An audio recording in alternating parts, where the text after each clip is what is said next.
Police সেখানে অভিযান চালিয়ে তারা ১৫২ পিস মোটা লাঠি, যেটাকে স্টাম্প বলতে পারি আমরা, সেটি উদ্ধার করে।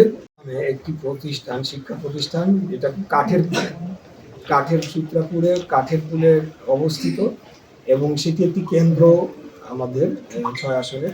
তো সেখান থেকে আমি ইন্ডিয়াস বিষয়ে যাব না, বাট রাত ১টার দিকে ফাইনালি যখন আমাদের বিভিন্ন কমপ্লেন্টের ভিত্তিতে পুলিশ সেখানে অভিযান চালিয়ে তারা ১৫২ পিস মোটা লাঠি, যেটাকে স্টাম্প বলতে পারি আমরা, সেটি উদ্ধার করে।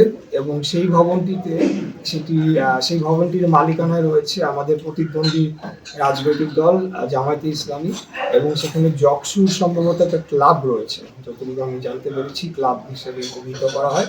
সেই ক্লাবের দরজা ভেঙে তারা এই মোটা স্টাম্প লাঠিগুলো তারা উদ্ধার করে। এখন এখানে বিষয় হচ্ছে যে আমরা বেশ কিছুদিন যাবৎ এই ধরনের একটা কমপ্লেন্ট পেয়ে আসছিলাম। তো আমরা সেটা বিভিন্ন মাধ্যমে থানাকে অবহিত করার পরও তারা যথাযথ পদক্ষেপ নেননি।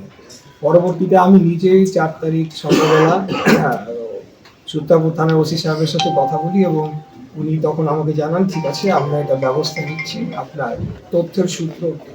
তো আমি তখন বললাম যে আমার তথ্যের যিনি সূত্র, তিনি আমার পাশেই আছেন, আব্দুল আজিজ, তিনি সূত্রাপুর থানা বিএনপির আহ্বায়ক। তো উনি বললেন, হ্যাঁ আমি ওনাকে চিনি, তাহলে ওনাকে নিয়ে গিয়ে আমরা এটা দেখছি।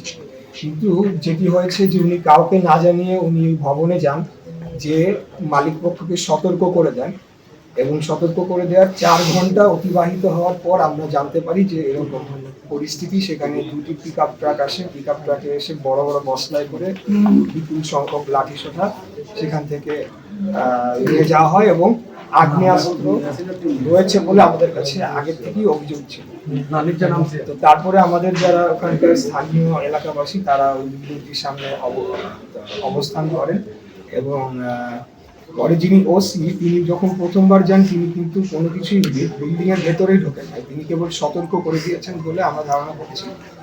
পরবর্তীতে তখন আমার কানে আসার পরে আমি আবারও কর্তৃপক্ষ বা ওনাদের সাথে কথা বলার পরে ওনারা সেখানে গেলেন, এবং এসি কোতোয়ালি তিনিও ইনভলভ হলেন, এবং সেখানে আর্মিও উপস্থিত ছিলেন।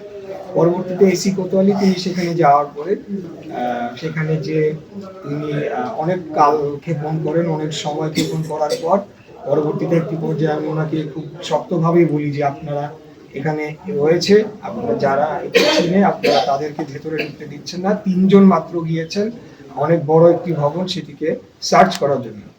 পরবর্তীতে তিনি আরেকজনকে নিয়ে যাওয়ার পরে ১৫২ পিস পাওয়া যায়, সেটি বস্তায় মোড়ানো ছিল, সেটা পিকআপে করে তারা নিয়ে যান, এবং ওই লাঠিগুলো ছিল জকসুর ক্লাব বলে অভিহিত করেছে।